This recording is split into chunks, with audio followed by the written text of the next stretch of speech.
Hello. चलिए, नमस्कार प्यारे साथियों, कैसे हैं आप लोग। जय श्री महाकाल। आप सभी को जल्दी से एक बार क्लास के साथ में जुड़ेंगे ताकि आज की इस कक्षा को हम विधिवत रूप से शुरू कर सके, है ना। बहुत बढ़िया, सभी लोग जुड़ चुके हैं लगभग लगभग। मैं चाहूंगा बाकी लोग भी जुड़ जाए एक बार।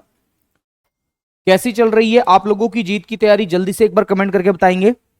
है अवस्थिति क्या होता है, अवमूल्यन क्या होता है, ये सारी बातें हमने कल पढ़ ली थी। और बैंक के बारे में आज हम पढ़ने वाले हैं, ये भी हमने डिस्कस कर लिया था। आज हम बैंक का इंट्रोडक्शन और ये सब चीजें पढ़ेंगे, है ना। तो बैंक के बारे में हम आज पढ़ना शुरू करेंगे। और बैंक में भी सबसे पहले क्या पढ़ेंगे हम लोग, तो ध्यान रखिएगा, रिजर्व बैंक ऑफ इंडिया। तो मैं बिना किसी देरी किए हेडिंग डाल देता हूं, आरबीआई, या इसी को हम बोलते हैं रिजर्व बैंक ऑफ इंडिया। तो मेरे दोस्त, रिजर्व बैंक ऑफ इंडिया आप इसे कहते हैं, रिजर्व बैंक ऑफ इंडिया। तो रिजर्व बैंक ऑफ इंडिया आप इसे कह दो, या इसी को अंग्रेजी में जो है वो सेम नाम से ही पुकारा जाता है, इसे हम आरबीआई कह देते हैं। आरबीआई आप इसे कह देते हैं। तो ये बहुत ही अच्छा एक कॉन्सेप्ट है आरबीआई से रिलेटेड। जरा इसके बारे में हम समझते हैं, सीखते हैं और चीजों को आगे बढ़ाते हैं। ठीक है, तो आरबीआई यानी कि रिजर्व बैंक ऑफ इंडिया के बारे में हम लोग बेसिक सी बात करने वाले हैं। तो सभी लोग क्लास के साथ में जुड़ जाएंगे और ध्यान रखिएगा, इसके बारे में हम लोग पढ़ रहे हैं अब रिजर्व बैंक ऑफ इंडिया के बारे में। रिजर्व बैंक ऑफ इंडिया जो है वो देश का सेंट्रल बैंक है। आपको पता है, अगर कोई भी आपसे पूछे कि भैया रिजर्व बैंक ऑफ इंडिया जो है वो क्या है, तो ये देश का सेंट्रल बैंक है। तो सबसे पहली बात आपको ये याद रखना है कि ये देश का सेंट्रल बैंक है। ठीक है, ये प्रश्न पूछा जाता है कि देश का केंद्रीय बैंक कौन सा है, तो रिजर्व बैंक ऑफ इंडिया। ठीक है, हाँ विकास भाई, मैं चर्चा करूंगा इस विषय पे, है ना। तो मेरे दोस्त, ये देश का सेंट्रल बैंक है। क्या याद रखेंगे इसको, देश का सेंट्रल बैंक है। तो मेरे साथियों, यहां पर मैं लिखूंगा देश का केंद्रीय बैंक। देश का केंद्रीय बैंक है ये। तो मेरे साथियों, देश का केंद्रीय बैंक आप इसे कहते हैं, या इसी को आप सेंट्रल बैंक ऑफ इंडिया के नाम से भी जानते हैं।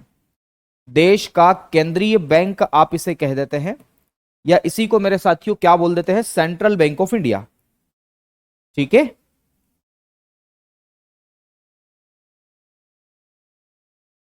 सेंट्रल बैंक ऑफ इंडिया आप इसे कहते हैं। यह देश का सेंट्रल बैंक है, ध्यान रखिएगा। दूसरा, अगर आपसे यह प्रश्न पूछा जाए कि आरबीआई की स्थापना कब की गई, तो क्या जवाब आपका आना चाहिए। तो ध्यान रखिएगा, इसकी स्टैब्लिशमेंट की हम बात करते हैं, इसकी स्थापना को लेकर के हम चर्चा करते हैं। तो मेरे दोस्त, इसकी स्टैब्लिशमेंट की हम बात करें, इसको स्टैब्लिश कब किया गया, तो आरबीआई की स्थापना 1 अप्रैल, ध्यान रखना, तिथि का विशेष ध्यान रखना है आप लोगों को, 1 अप्रैल 1935 को की गई, है ना। तो 1 अप्रैल 1935 1935 को आरबीआई की स्थापना की गई है। यह बात आप लोग याद कर लीजिएगा अच्छे से मेरे दोस्त। इसकी स्थापना कब की गई, तो 1 अप्रैल 1935 को की गई, है ना। सरकार ने एक अधिनियम बना करके इसकी स्थापना करी थी। उस अधिनियम का नाम क्या था, तो उस अधिनियम का नाम था आरबीआई एक्ट। ध्यान रखिएगा, उसका नाम था आरबीआई एक्ट 1934। ठीक है, इस एक्ट का नाम था आरबीआई अधिनियम 1934 की सहायता से इसकी स्थापना 1 अप्रैल 1935 को की गई थी। ठीक है, अगर आपसे पूछा जाए कि किस समिति की सिफारिश पर की गई थी, अगर मैं बात करूं कि यहां पर किस समिति की सिफारिश थी, मतलब किस कमिटी ने इसकी रिकमेंडेशन करी थी मेरे दोस्त, अगर ऐसा प्रश्न आपसे पूछा जाए कि रिकमेंडेशन किस कमिटी के द्वारा करी गई थी, तो ध्यान रखिएगा, इसकी जो सिफारिश है, सिफारिश को आप लोग अंग्रेजी में बोलते हैं रिकमेंडेशन। ठीक है, तो इसकी जो रिकमेंडेशन है वह दरअसल एक समिति के द्वारा की गई थी, जिसको अलग अलग नामों से जाना जाता है। उस समिति को रॉयल कमीशन के नाम से भी जान लिया जाता है। क्या बोलते हैं उसको, रॉयल कमीशन। इस रॉयल कमीशन ने सिफारिश करी थी कि भैया देश का एक सेंट्रल बैंक होना चाहिए जिसका नाम आरबीआई रहेगा। दूसरी बात मेरे साथियों, इसी को हिंदी में क्या बोल देते पता है, रॉयल कमीशन का हिंदी में जो नाम है उसी को हम शाही आयोग कह देते हैं। इसी रॉयल कमीशन को, देखो रॉयल मतलब होता है शाही और कमीशन का मतलब होता है आयोग, तो इसी के कुछ और नाम भी है। एक आप इसको कहते हैं शाही आयोग मेरे साथियों, या फिर परीक्षा में कभी कभी ऐसा भी पूछ लिया जाता है कि इसी कमीशन को जो है, ध्यान रखना, हम यंग हिल्टन कमीशन के नाम से भी जानते हैं। क्या बोलते हैं? Young Hilton commission. Young Hilton commission है ना, इसने भी इसकी सिफारिश करी थी। मतलब एक ही बात है, ये एक ही नाम है। रॉयल कमीशन को आप शाही आयोग बोल दो, यंग हिल्टन कमीशन कह दो, एक ही बात है। ठीक है, तो ये बात आपको ध्यान इसके अंतर्गत रखना है। अगली बात याद रखना मेरे दोस्त, अगर आपसे यह पूछा जाए कि इसका मुख्यालय कहां पर बनाया गया था, मुख्यालय का मतलब समझते हो ना, हेडक्वार्टर। तो मेरे दोस्त ध्यान रखना, इसका जो मुख्यालय है, आरबीआई की जब स्थापना की गई थी तब इसका हेडक्वार्टर कहां पर बनाया गया था। तो जरा एक बात को ध्यानपूर्वक समझना, इसका मुख्यालय स्टार्टिंग में जो बनाया गया था वो कलकत्ता में बनाया गया था। कहां पर बनाया गया था? तो कलकत्ता में। कलकत्ता में इसका मुख्यालय कितने दिनों तक रहा? तो मेरे साथियों, इसकी स्थापना से 1937 तक इसका जो हेडक्वार्टर था वो कलकत्ता रखा गया। क्या रखा गया? कलकत्ता। कलकत्ता जो कि पश्चिम बंगाल में पड़ता है, यह कलकत्ता इसका मुख्यालय था। और 1937 के बाद में इसका जो हेडक्वार्टर था मेरे साथियों, 1937 के बाद में, आफ्टर 1937 मेरे साथियों, इसका जो मुख्यालय है वो कहां पर बना दिया गया? तो मुंबई में बना दिया गया। मुंबई में बना दिया गया। आपको पता है सबको, मुंबई को फाइनेंशियल कैपिटल ऑफ इंडिया के नाम से जाना जाता है। मुंबई को किसके नाम से जाना जाता है? तो भैया मुंबई को फाइनेंशियल कैपिटल ऑफ इंडिया कहते हैं। ठीक है, इसी मुंबई को हम किस नाम से जानते हैं? तो इसी मुंबई को मेरे साथियों भारत की वित्तीय राजधानी, इसी को अंग्रेजी में बोलते हैं financial capital of India. Bharat की वित्तीय राजधानी, भारत की वित्तीय राजधानी, या इसी को फाइनेंशियल कैपिटल ऑफ इंडिया के नाम से जाना जाता है। यह इसका मुख्यालय है मेरे साथियों, मुंबई, वर्तमान में यही है। और मुंबई को भारत की खेल राजधानी के नाम से भी जाना जाता है। ठीक है, चलिए, यहां तक कोई बात, यहां तक कोई दिक्कत मेरे दोस्त? एक बार बताएं, यहां तक सब सही है? चलिए, बहुत बढ़िया। अच्छा, एक बात बताता हूं, अगर आपसे यह पूछा जाए कि जब आरबीआई की स्थापना की गई थी तब जमा पूंजी कितनी थी, तो क्या जवाब देंगे? तो ध्यान रखिएगा मेरे साथियों कि आरबीआई की जब स्थापना की गई थी तब इसके पास में जमा पूंजी कितनी थी, मतलब कितने पैसों के साथ में, है ना, कितनी कैपिटल के साथ में आरबीआई की स्थापना या एस्टेब्लिशमेंट की गई थी। अगर ऐसा प्रश्न आपसे पूछा जाए तो ध्यान रखिएगा, याद रखना है 5 करोड़, बिल्कुल मात्र 5 करोड़ रुपये के साथ में मेरे साथियों आरबीआई की स्थापना की गई थी। आज 5 करोड़ में क्या ही होता है, लेकिन 5 करोड़ जो है मेरे साथियों, उसी 5 करोड़ के साथ में आरबीआई की स्थापना की गई थी। यह बात आपको ध्यान रखना है। देखो, एक और बात मैं आपको यहां पर बता दूं कि इसके गवर्नर कौन थे। तो गवर्नर्स के बारे में अब चर्चा थोड़ा सा इधर करूंगा, है ना, कि इसके गवर्नर, जब इसकी स्थापना की गई थी तब इसके गवर्नर कौन थे। तो मेरे साथियों, अगर गवर्नर्स की बात की जाए, आरबीआई के अगर गवर्नर की बात की जाए मेरे साथियों कि इसके गवर्नर कौन थे, तो मेरे साथियों मैं आपको बताना चाहूंगा कि इसके जो पहले गवर्नर थे, है ना, जब इसकी स्थापना की गई थी तब तब जो इसके गवर्नर थे, या जिसे हम कहते हैं पहले गवर्नर मेरे साथियों रिजर्व बैंक ऑफ इंडिया के, उनका नाम क्या था? तो इसके फर्स्ट गवर्नर जो थे मेरे दोस्त, उनका नाम था आपका, ध्यान रखिएगा, उनका नाम क्या था? तो पहले गवर्नर का नाम था सर ऑसबॉर्न स्मिथ। क्या बोलते हैं? सर ऑसबॉर्न स्मिथ हम इसे कहते हैं। तो मेरे साथियों, सर ऑसबॉर्न स्मिथ जो है वो पहले गवर्नर थे। सर ऑसबॉर्न स्मिथ इसके पहले गवर्नर थे। ठीक है, और अगर आपसे पूछा जाए कि इसके सेकंड गवर्नर कौन थे, तो ध्यान रखिएगा मेरे दोस्त, जेम्स टेलर। क्या नाम है? जेम्स टेलर नाम है मेरे साथियों। तो दूसरे गवर्नर का नाम क्या है? James Taylor. ठीक है, जेम्स टेलर। तो जेम्स टेलर जो थे वो दूसरे गवर्नर थे। और जो तीसरे गवर्नर थे, थर्ड गवर्नर, उनका नाम था सीडी देशमुख। क्या नाम था मेरे साथियों? सीडी देशमुख। तो सीडी देशमुख इनके तीसरे गवर्नर का नाम था। और ये जो सीडी देशमुख थे ये बहुत इंपॉर्टेंट है। क्यों इंपॉर्टेंट है? क्योंकि पहले भारतीय गवर्नर थे। ध्यान रखिएगा, रिजर्व बैंक ऑफ इंडिया के पहले भारतीय गवर्नर अगर आपसे पूछा जाए तो वो कौन व्यक्ति हैं? तो सीडी देशमुख है। तो ये बात यहां पर ध्यान रखना। तो सीडी देशमुख के बारे में मैं यहां पर लिख रहा हूं, यह रिजर्व बैंक ऑफ इंडिया के पहले भारतीय गवर्नर, तो आरबीआई के पहले भारतीय गवर्नर, आरबीआई के पहले भारतीय governor, first Indian governor of reserve bank of India. ध्यान रखिएगा, आरबीआई के पहले भारतीय गवर्नर ये थे, और इन्हीं के समय में इस आरबीआई का राष्ट्रीयकरण भी किया गया था, इसको राष्ट्र को समर्पित कर दिया गया था।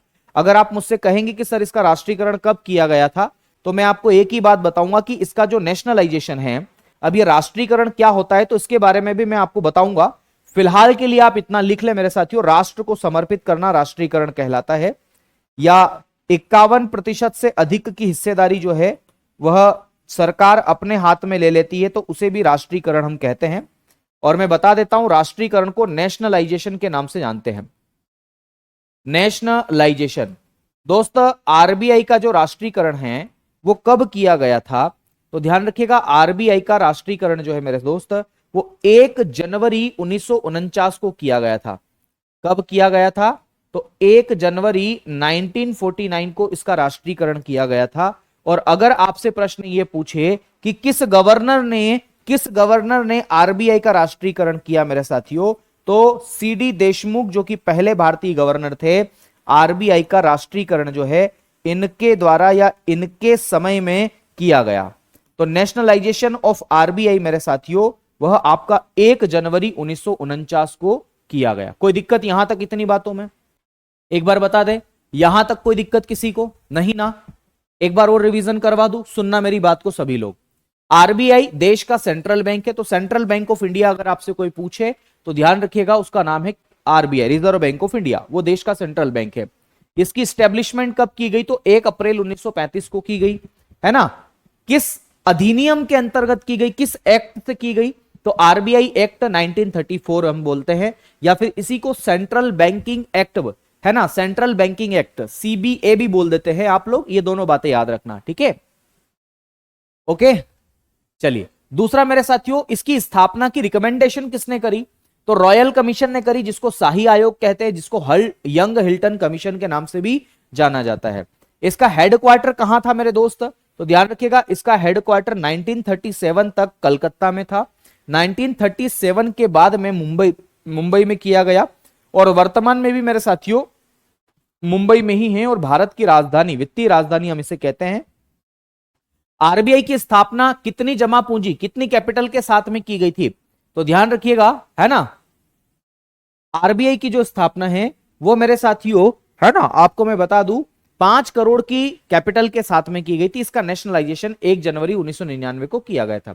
इसके गवर्नर की बात करूं तो first governor sir Osborne Smith थे, इसके सेकंड जेम्स टेलर थे, और तीसरे जो गवर्नर थे उनका नाम था सीडी देशमुख। और ये ऐसे गवर्नर थे जो पहले भारतीय गवर्नर थे, और आरबीआई का राष्ट्रीयकरण भी इन्हीं के शासनकाल में हुआ था। अब ध्यान रखिएगा मेरे साथियों, मैं बताता हूं 25वें गवर्नर इसके कौन थे। इसके 25वें गवर्नर मेरे साथियों शक्तिकांत दास थे। कौन थे? शक्तिकांत दास।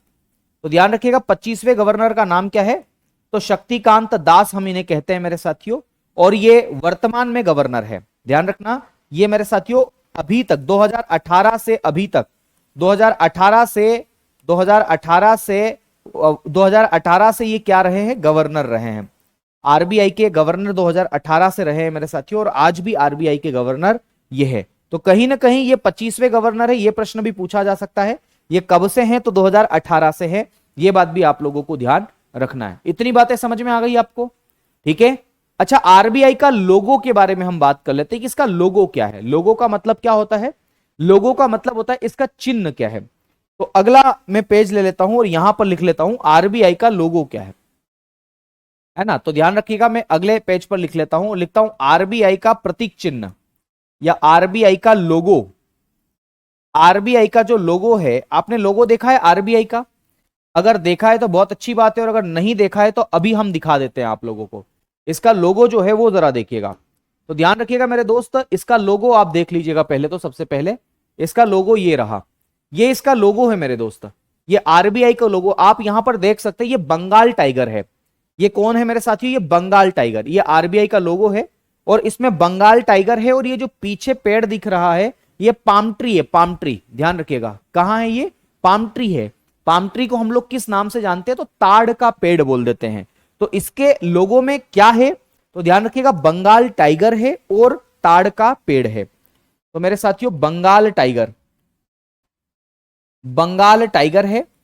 और दूसरा मेरे साथियों ताड़ का पेड़, ये पाम ट्री है, इसको हिंदी में बोलते हैं ताड़ का पेड़, ताड़ का पेड़, या इसी को मेरे साथियों पाम ट्री के नाम से भी आप इसे जानते हैं, पाम ट्री के नाम से जानते हैं। अगर आपसे यह पूछा जाए कि इस बंगाल टाइगर से पहले किसका किसका लोगो था, मतलब बंगाल टाइगर बाद में हम लेकर के आए, इससे पहले किसका था? तो ध्यान रखिएगा, इससे पहले जो है बंगाल टाइगर से पहले जो था मेरे साथियों, इसके पूर्व, है ना, इससे पहले मेरे साथियों शेर था इसमें। अब टाइगर हो गया, तो इससे पहले क्या था? इससे पहले शेर था, इससे पहले शेर था। तो ये बात भी पूछी गई है, इसलिए मैंने यहां पर आपको लिखवा दिया। ये आरआरबी एनटीपीसी ग्रुप डी में पूछा गया है मेरे साथियों, ध्यान रखिएगा, है ना। इससे पहले क्या था? तो शेर था, और वर्तमान में क्या है? तो बंगाल टाइगर और ताड़ का पेड़ है। ये बात आपको ध्यान रखना है, ठीक है। कोई दिक्कत यहां तक किसी को? नहीं ना? इतनी बातें समझ में आ गई? बहुत बढ़िया, ठीक है। फिर एक प्रश्न पूछा जाता है कि आरबीआई के वह गवर्नर कौन है जो देश के प्रधानमंत्री भी बने? तो मेरे साथियों उन गवर्नर का नाम क्या है? तो ध्यान रखिएगा, उनका नाम है मनमोहन सिंह।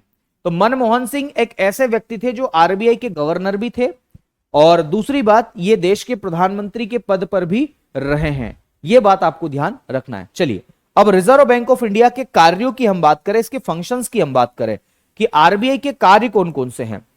तो मैं हेडिंग डाल रहा हूं आरबीआई के कार्य, है ना, आरबीआई के कार्य, आरबीआई के कार्य हम इसे कहते हैं, या फंक्शंस ऑफ आरबीआई, आरबीआई के कार्य, या इसी को हम अंग्रेजी में क्या बोलते हैं? तो फंक्शंस ऑफ आरबीआई।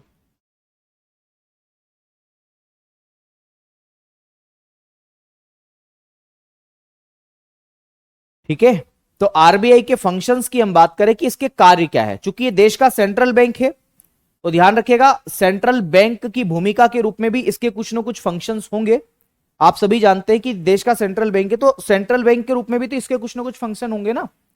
तो ध्यान रखिएगा, पहला बिंदु लिखेंगे सेंट्रल बैंक के रूप में, तो केंद्रीय बैंक के रूप में, एज अ सेंट्रल बैंक, देश का सेंट्रल बैंक है ये, केंद्रीय बैंक के रूप में। तो भैया एज अ सेंट्रल बैंक मेरे साथियों इसके क्या क्या फंक्शंस है, या कोई भी सेंट्रल बैंक होता तो उसके क्या क्या फंक्शंस होते। तो यहां लिख रहा हूं एज अ सेंट्रल बैंक,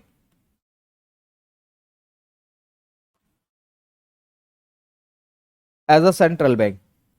तो मेरे साथियों केंद्रीय बैंक के रूप में भी उसके कुछ कार्य है, फंक्शंस है, और उसी के साथ ये देश का बैंक भी है, तो इसके कुछ विकास करने के भी कार्य, देश में कौन कौन से विकास करने के कार्य है मेरे साथियों, ठीक है। बहुत बढ़िया। सलोनी विश्वकर्मा पूछ रही है सर मुझे एक बात समझ में नहीं आई, पहले गवर्नर ऑसबॉर्न स्मिथ थे कि सीडी देशमुख? बहना, सलोनी बहन इधर देखो जरा क्या लिखा मैंने। आरबीआई के पहले गवर्नर सर ऑसबॉर्न स्मिथ ही थे, ठीक है। लेकिन मैंने लिखा है तीसरे गवर्नर जो थे उनका नाम था सीडी देशमुख। लेकिन ये व्यक्ति भारतीय व्यक्ति थे, भारत के थे ये बाकी अंग्रेज व्यक्ति थे। तो मैंने लिखा आरबीआई के पहले भारतीय गवर्नर अगर पूछे तो सीडी देशमुख है, और केवल पूछे कि आरबीआई के पहले गवर्नर कौन थे, तो मेरे साथियों वो सर ऑसबॉर्न स्मिथ थे। अब आ गई समझ में बहना? आ जाओ वापस इधर आओ बहन। तो मेरे साथियों आरबीआई के फंक्शंस की हम बात करें, क्या क्या काम करता है आरबीआई। तो आरबीआई देश का केंद्रीय बैंक है, तो उसके केंद्रीय बैंक के रूप में भी इसके कुछ ना कुछ कार्य है। और दूसरे फंक्शंस को हम लोग किस नाम से डिवाइड करते हैं, तो इसको बोलते हैं विकासात्मक कार्य, है ना, डेवलपमेंटल फंक्शंस आप इसे कहते हैं, विकासात्मक कार्य, विकासात्मक कार्य, और इसी को हम बोलते हैं डेवलपमेंटल फंक्शंस।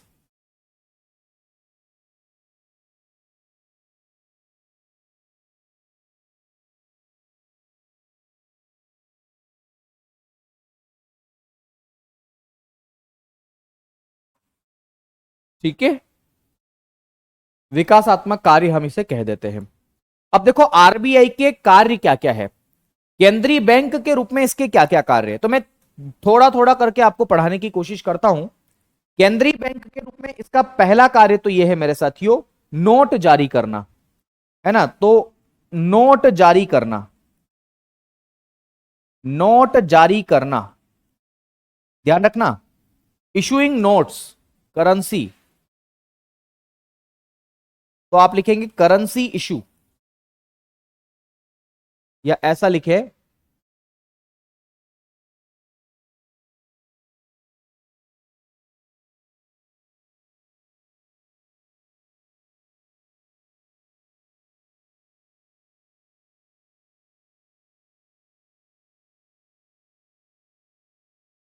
ठीक है, करेंसी को इशू करना मेरे साथियों, ये हम इसे कहते हैं। ठीक है, तो नोट को जारी करना, नोट को निर्गमन करना, देखो इसके लिए प्योर अगर इकोनॉमिक्स का शब्द मैं लूं तो नोट निर्गमन करना भी बोलते हैं इसको, है ना। नोट जारी करना, जारी करना मतलब मार्केट में उसको, है ना, या फिर इसी को बोलते हैं नोट निर्गमन करना, ये भी लिख लो। निर्गमन का मतलब भी होता है इशू करना।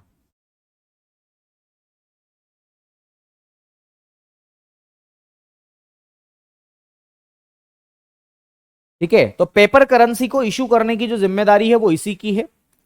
दूसरा मेरे साथियों और क्या क्या है, तो नोट जारी करना और निर्गमन करना एक ही बात है।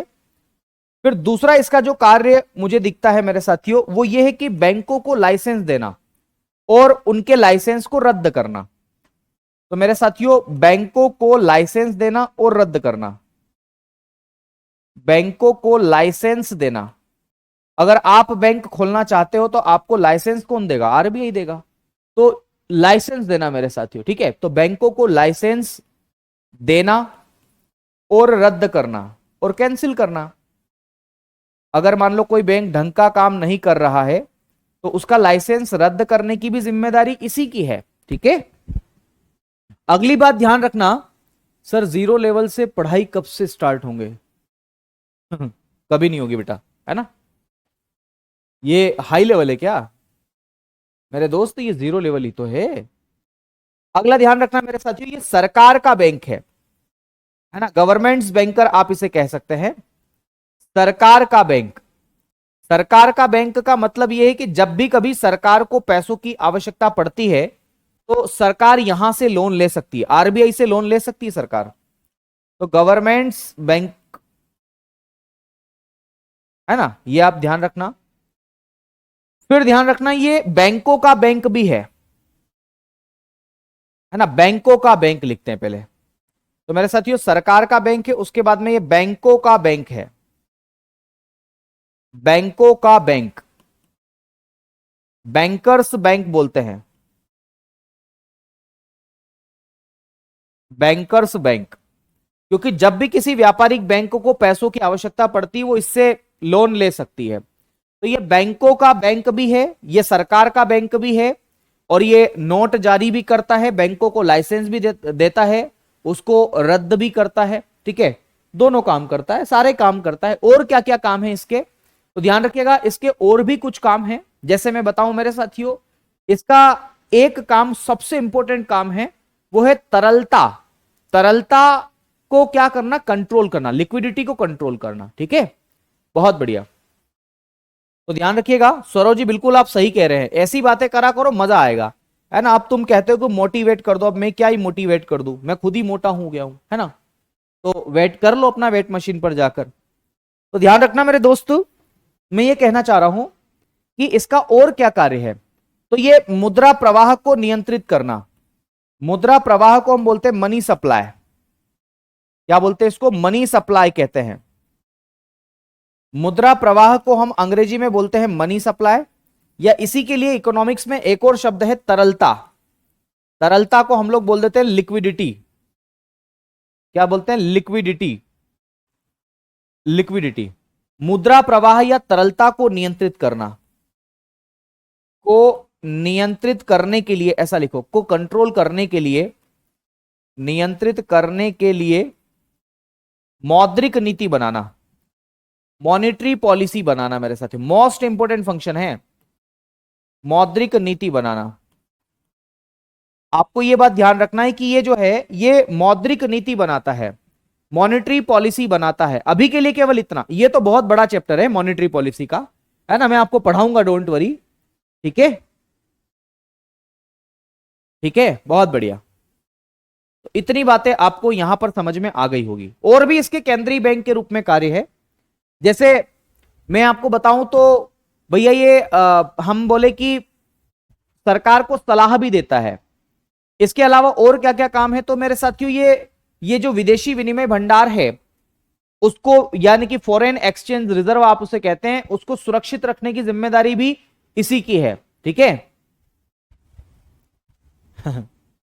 एक बात बताओ, अगर मैं केवल कमेंट्स के रिप्लाई देने लग गया तो क्या मैं पढ़ा पाऊंगा? है ना, नहीं पढ़ा पाऊंगा ना, है ना, मैं नहीं पढ़ा पाऊंगा। तो मैं वही कहना चाह रहा हूं कि मैं ना बहुत सोच समझ के पढ़ाता हूं आप लोगों को, बहुत सोच समझ के।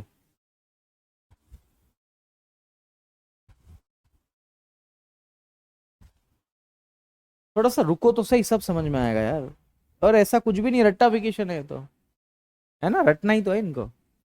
मैं चाहता हूं कि न रटे आप। तो चलो, केंद्रीय बैंक के रूप में और भी इसके कुछ काम हैं, वो भी देख लेते हैं। तो यहां पर मैं लिख देता हूं विदेशी मुद्रा भंडार, है ना, विदेशी विनिमय भंडार आप इसे कह देते हैं।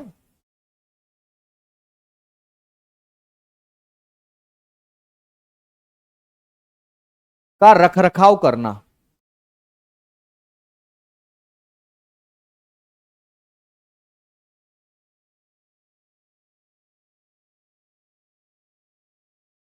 है ना, इसको हम बोलते हैं फॉरेन एक्सचेंज रिजर्व।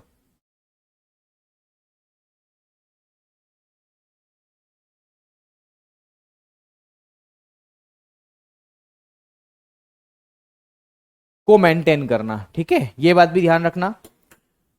और इतनी बातें बस याद रख लो, ये पर्याप्त है, इतनी बातें। ठीक है, तो ये सारे के सारे ये मेरे साथियों देश के केंद्रीय बैंक के कार्य है। मैं एक एक बिंदु के बारे में आपको बताऊंगा वापस से, डोंट वरी, लेकिन आप ध्यानपूर्वक सुनोगे तो हर चीज समझ में आएगी। इसके विकासात्मक कार्य क्या है, तो विकासात्मक कार्य में पहला कार्य लिखना मेरे साथियों वित्तीय साक्षरता। वित्तीय साक्षरता का मतलब है फाइनेंशियल लिटरेसी। आप जानते हैं फाइनेंशियल लिटरेसी क्या होती है? तो अगर नहीं जानते तो सुन लीजिएगा, वित्तीय शब्द शायद त में बड़ी की मात्रा लगेगी या जो भी है। वित्तीय साक्षरता, और इसी को हम लोग बोलते हैं फाइनेंशियल लिटरेसी।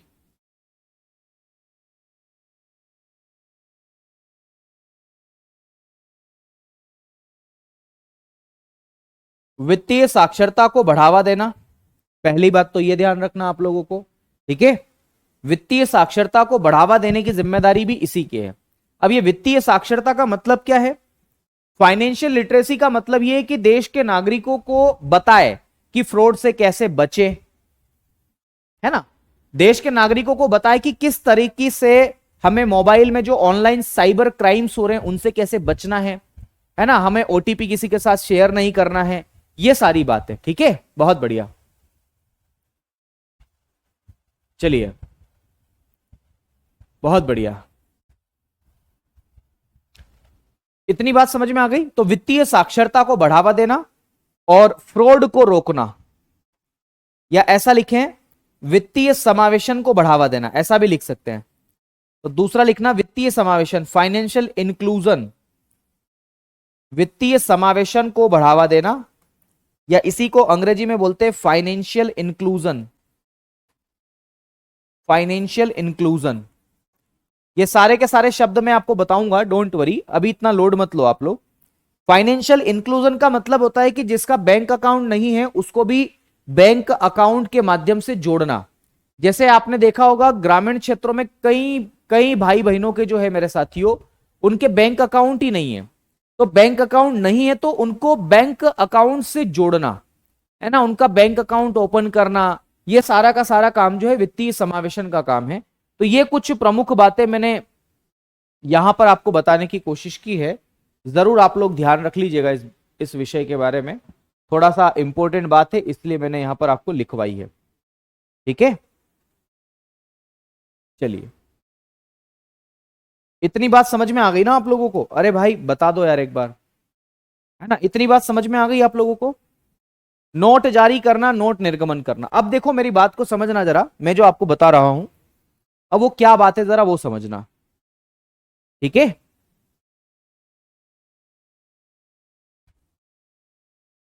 देखो अगर आप ध्यानपूर्वक पढ़ोगे ना बेटा तो सब समझ में आएगा। ठीक है, अच्छे से पढ़ो, सब अच्छा लगेगा बहना। एक बार इसको पढ़ लो जल्दी से, फिर मैं आगे की बातें बताता हूं आप लोगों को। एक बार इसको पढ़ लो मेरे दोस्त।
चलिए आगे बढ़े।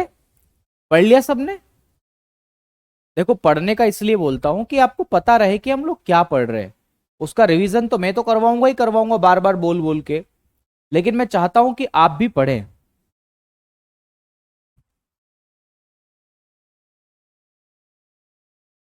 चलिए पढ़ लिया है ना, आइए देखो ये इसके कार्य है, सबको पढ़ लेना है, सबको ध्यान रखना है। मैं कुछ बेसिक सी बात आपको यहां पर बताने जा रहा हूं, उन बातों को जरा देखना।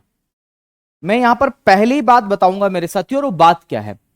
1 रुपये का नोट हो और 1 रुपये का सिक्का हो, ये 1 रुपये का नोट और 1 रुपये का जो सिक्का है ये कौन जारी करता है? अगर आपसे पूछा जाए कि ये कौन इशू करता है, तो 1 रुपये का नोट और 1 रुपये का जो सिक्का है ये वित्त मंत्रालय जारी करता है ना।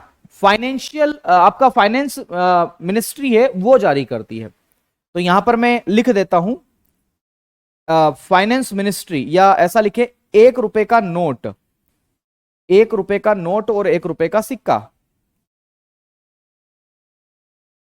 1 रुपये का जो नोट होता है मेरे साथियों, और 1 रुपीस का सिक्का जो है, 1 रुपये का नोट और 1 रुपये का सिक्का, सिक्के को हम बोलते हैं कोइन। क्या बोलते हैं? Coin.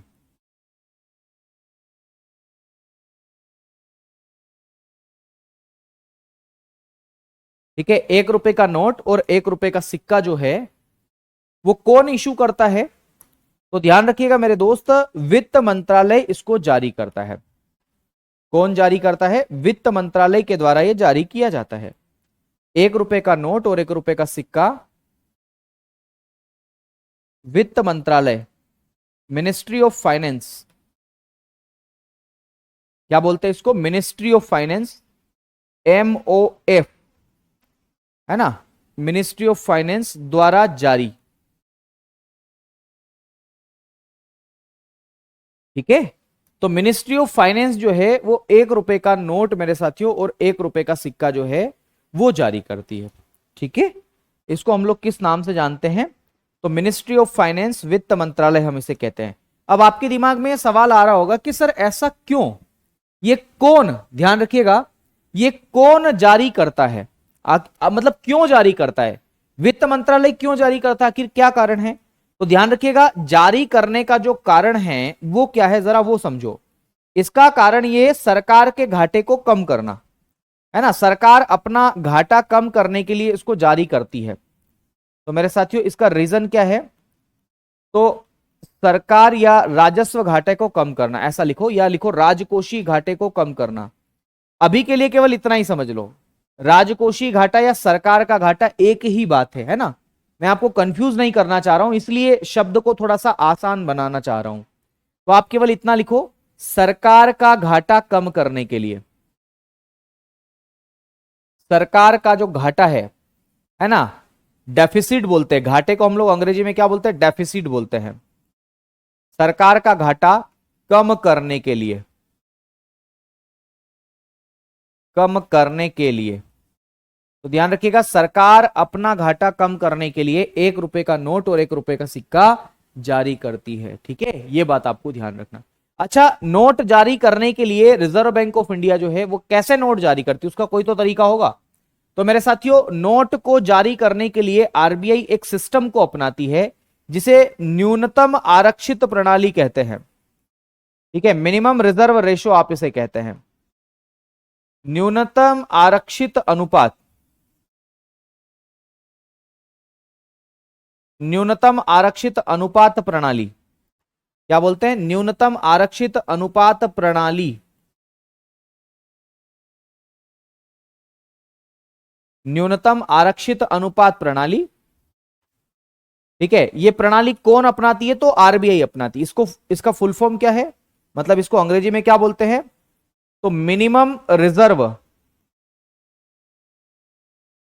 Minimum reserve ratio system. ठीक है, मिनिमम रिजर्व रेशो सिस्टम, इसको बोलते हैं न्यूनतम आरक्षित प्रणाली, न्यूनतम आरक्षित अनुपात प्रणाली आप इसे कहते हैं। ध्यान रखिएगा, अगर आपसे पूछा जाए कि रिजर्व बैंक ऑफ इंडिया की न्यूनतम आरक्षित प्रणाली कितने रुपए की है, तो न्यूनतम आरक्षित प्रणाली जो है वो 200 करोड़ रुपए की है। कितनी ही मेरे साथियों, 200 करोड़ रुपए की। ठीक है, 200 करोड़ रुपए, यानी कि आरबीआई के खजाने में कुल कितना पैसा होना चाहिए नए पैसे को जारी करने के लिए। तो आरबीआई पैसा तब तक, ध्यान रखना, आरबीआई पैसा तब तक, है ना,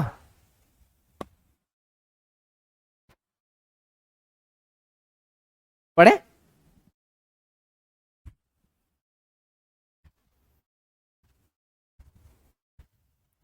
आरबीआई पैसा तब तक नया जारी नहीं करती, तब तक नई न्यू करेंसी को इश्यू नहीं करती, जब तक कि उसके गुल्लक में 200 करोड़ रुपए ना हो। ध्यान रखना, अब 200 करोड़ रुपए ना हो इसका मतलब क्या है, जैसे उदाहरण के लिए मान लो ये मेरा गुल्लक है ना, ऐसा मानना आप लोग, जैसे ये पानी की बोतल है, ऐसा मान लो ये मेरा गुल्लक है। गुल्लक, गुल्लक समझते हो ना क्या होता है, जिसमें हम पैसा रखते हैं उसे हम बोलते हैं गुल्लक। ठीक है, तो मान लो ये मेरा गुल्लक है और मैं रिजर्व बैंक ऑफ इंडिया हूं, तो मैं पैसा कब तक इशू नहीं करूंगा, नया नोट कब तक इशू नहीं करूंगा मैं, जब तक कि इस मेरे गुल्लक में, आरबीआई के गुल्लक में, आरबीआई के खजाने में 200 करोड़ रुपए ना हो जाए। अगर मार्केट से पैसा आकर के इसके अंदर 200 करोड़ रुपए हो जाएगा, तब मैं नई मुद्रा जारी करूंगा, नई करेंसी को इश्यू करूंगा।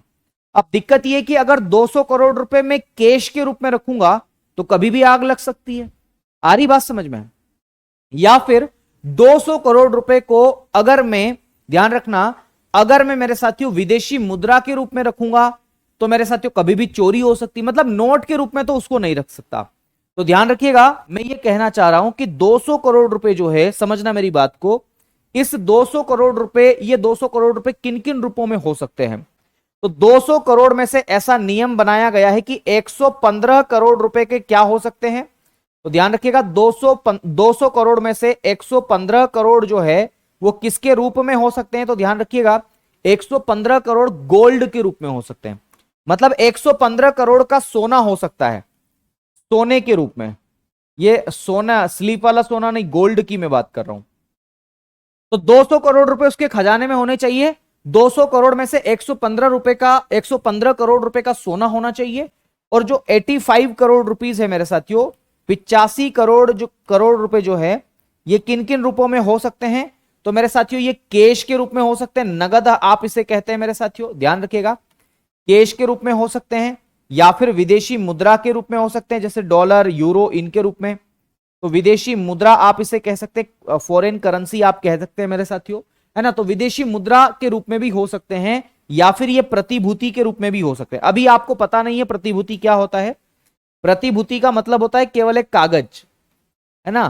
प्रतिभूति के रूप में भी ये हो सकते हैं। तो प्रतिभूति को अंग्रेजी में सिक्योरिटी बोलते हैं। क्या बोलते हैं? सिक्योरिटी। अभी के लिए केवल इतना समझना कि सिक्योरिटी आप उसे कहते हैं, तो सिक्योरिटीज आप इसे कह लें। अभी केवल इतना समझो, ये आगे आएगा सब मैं बताऊंगा आपको, ठीक है। तो मेरे साथियों न्यूनतम आरक्षित प्रणाली समझ में आ गई क्या होता है, मिनिमम रिजर्व सिस्टम। तो मिनिमम रिजर्व सिस्टम जो है ये आरबीआई अपनाया है, या आरबीआई के द्वारा इसको अपनाया गया है, ठीक है। अगर आपसे पूछा जाए कि इसको कब अपनाया गया, तो ध्यान रखिएगा 1956 में अपनाया। आरबीआई ने इसको कब अपनाया? तो 1956 में इसको आरबीआई ने अपनाया। लिख लो, है ना, आरबीआई ने, इसको लिख लेना यार, यह प्रश्न आया हुआ है। आरबीआई ने 1956 में अपनाया, आरबीआई ने 1956 में अपनाया। यह प्रश्न पूछा जा सकता है, इसको अडॉप्ट कब किया आरबीआई ने? तो 1956 में इसको अडॉप्ट किया। और कितना रुपए है ये? तो 200 करोड़ रुपए की प्रणाली है। इसमें से 115 करोड़ रुपए सोने के रूप में हो सकते हैं, गोल्ड के रूप में, और बाकी कैश, विदेशी मुद्रा या सिक्योरिटीज के रूप में हो सकते हैं। ये बात आप लोग ध्यान रख लो, अच्छी बात रहेगी, है ना। बात आ गई समझ में? मतलब अगर इतना पैसा नहीं होगा आरबीआई के पास में तो वो नया नोट इश्यू नहीं करेगी, ठीक है, ये बात ध्यान रखना। चलिए अब देखो कुछ बातें मैं आपको बता देता हूं। जैसे एक बात तो ये है कि आरबीआई सरकार का बैंक भी है, यानी कि राज्य सरकार और केंद्र सरकार दोनों में से किसी को भी अगर पैसों की आवश्यकता पड़ती है तो राज्य सरकार या केंद्र सरकार आरबीआई से लोन ले सकती है। लेकिन अगर मुझे पैसों की आवश्यकता पड़ेगी तो मैं लोन नहीं ले सकता। आ रही बात समझ में? अगर आपको लोन की आवश्यकता पड़ेगी तो आप भी लोन वहां से नहीं ले सकते मेरे साथियों। तो यह बात आपको ध्यान रखना है। भैया कॉइन इशू कौन करता है? आयुष यार ऊपर लिखा है ना, 1 रुपए का नोट और 1 रुपए का सिक्का जो है वो वित्त मंत्रालय जारी करता है। क्यों जारी करता है? घाटे की पूर्ति के लिए, है ना। फिर दूसरी बात आपको ये याद रखना है कि मेरे साथियों सरकार का बैंक है वो, इसलिए क्यों, इसलिए सरकार को जब भी पैसों की आवश्यकता पड़ती है तो ध्यान रखिएगा सरकार इससे पैसा ले सकती है, उधार ले सकती है। इसके अलावा ये बैंकों का बैंक भी है, यानी कि किसी भी व्यापारिक बैंक को, किसी भी कमर्शियल बैंक को जब भी कभी पैसों की आवश्यकता पड़ती है तो वह आरबीआई से पैसा उधार ले सकती है। आरबीआई से क्या ले सकती है? पैसा उधार ले सकती है। यह बात आपको ध्यान रखना है। ये बैंकों को रेगुलेट भी करता है, मैंने बताया ना बैंकों का बैंक है। तो बैंकों को रेगुलेट करने के लिए, बैंकों को चलाने के लिए, बैंकों को संचालित करने के लिए इस सरकार ने एक अधिनियम बनाया है और उसका नाम क्या है? Banking regulation act 1949। तो ध्यान रखिएगा, मैं बता देता हूं, व्यापारिक बैंकों को, या ऐसा लिखें अन्य बैंकों को अन्य बैंकों को विनियमित करने के लिए, विनियमन के लिए, ऐसा लिख लो, अन्य बैंकों को विनियमन, या इसी को बोलते हैं अंग्रेजी में रेगुलेशन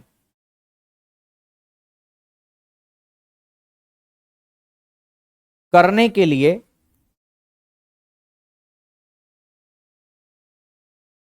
संसद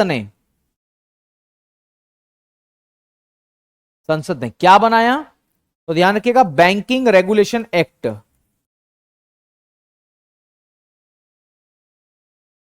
बैंकिंग रेगुलेशन एक्ट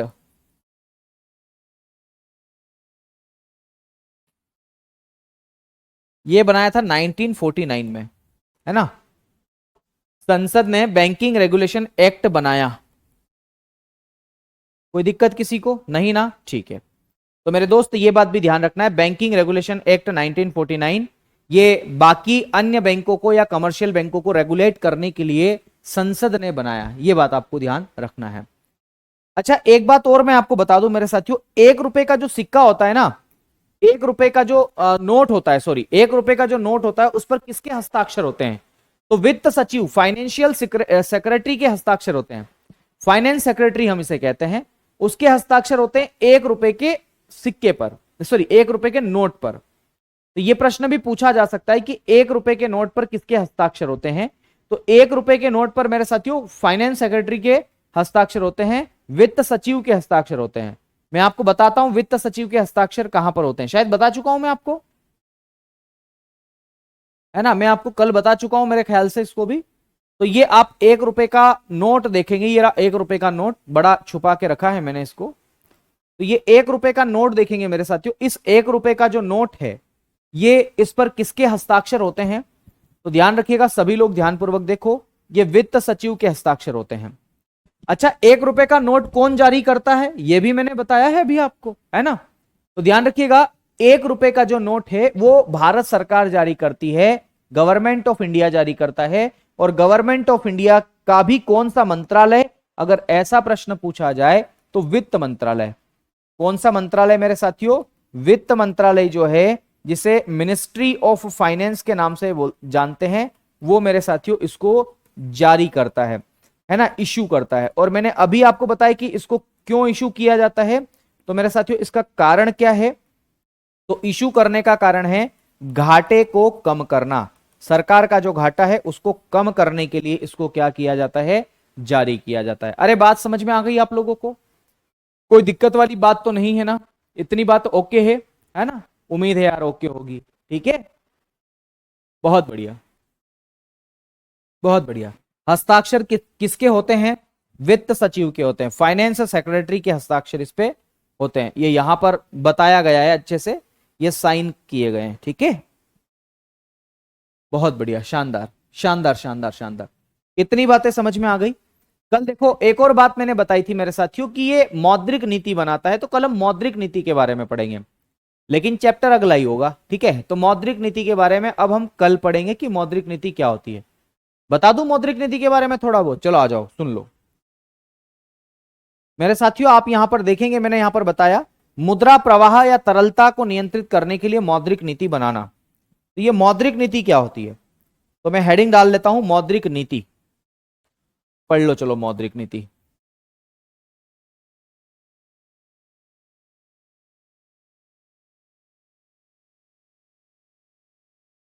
मौद्रिक नीति है ना, या इसी को मॉनेटरी पॉलिसी भी हम कहते हैं, मॉनेटरी पॉलिसी।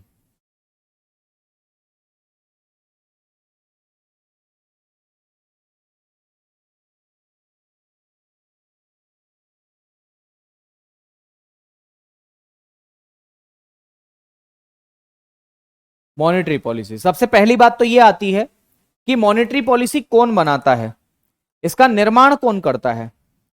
तो ध्यान रखिएगा मॉनेटरी पॉलिसी जो है उसका जो निर्माण है वो कौन करता है, तो इसका निर्माण या फॉर्मेशन की हम बात करें, इसका जो निर्माण है या फॉर्मेशन है वो किसके द्वारा किया जाता है, तो मॉनेटरी पॉलिसी को देश का केंद्रीय बैंक बनाता है,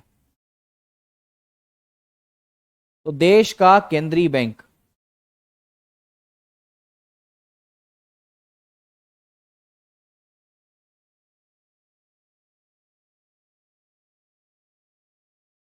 ठीक है, देश का सेंट्रल बैंक बनाता है, यानी कि आरबीआई बनाता है, ठीक है, आरबीआई बनाता है। कब कब बनाता है मौद्रिक नीति को, तो ध्यान रखिएगा ये हर 2 महीने में बनाता है, तो ये द्विमासिक आधार पर बनाता है, बाय मंथली। अयो आई 5 मिनट, ये द्विमासिक आधार पर बनाता है, द्विमासिक का मतलब होता है बाय मंथली, बाय मंथली।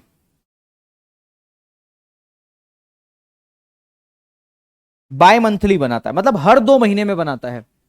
क्यों बनाता है, ठीक है, क्यों बनाता है, आखिर क्या कारण है, तो मेरे साथियों इसलिए बनाता है ताकि तरलता को नियंत्रित किया जा सके। इसका उद्देश्य क्या है, हर 2 महीने में क्यों बनाता है, ऑब्जेक्टिव क्या है इसका,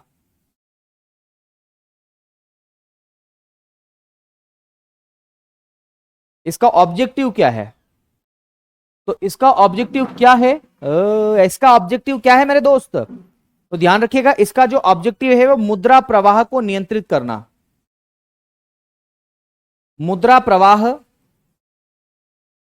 या इसी को बोलते हैं मनी सप्लाई।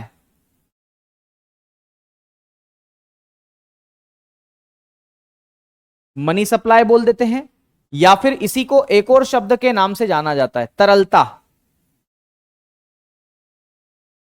क्या बोल देते हैं इसको? तरलता बोल देते हैं। और तरलता को हम लोग क्या बोलते हैं? लिक्विडिटी। मनी सप्लाई का मतलब है पैसों का प्रवाह। अगर बाजार में पैसा ज्यादा है तो उसको खींचना, कम करना, और अगर बाजार में पैसा कम है तो पैसा बाजार में डालना, इसको बोलते हैं मनी सप्लाई, है ना। कल और इसके बारे में और अच्छे से ध्यान देंगे। तो मुद्रा प्रवाह या तरलता को नियंत्रित करना, ऐसा लिखो, नियंत्रित करना, या ऐसा लिखे समायोजित करना, एडजस्टमेंट करना, या नियंत्रित करना एक ही बात है यार, है ना। नियंत्रित करना। अगर बाजार में पैसा ज्यादा हो गया है तो ये नीति बनाता है, ध्यान रखना, मॉनेटरी पॉलिसी बनाता है, और कम हो गया तो भी मॉनेटरी पॉलिसी बनाएगा। इसके प्रकार कितने, मौद्रिक नीति कितने प्रकारों की होती है? तो 2 प्रकारों की होती है। अगर इसके टाइप्स आपसे पूछे कि कितने टाइप्स है मॉनेटरी पॉलिसी के, तो मॉनेटरी पॉलिसी के 2 प्रकार है। इसके कितने प्रकार है? 2 प्रकार। सबसे पहला एक प्रकार है मेरे साथियों जिसे आप कहते हैं कठोर मौद्रिक नीति, है ना, कठोर मौद्रिक नीति। और दूसरा है मेरे साथियों सस्ती मौद्रिक नीति।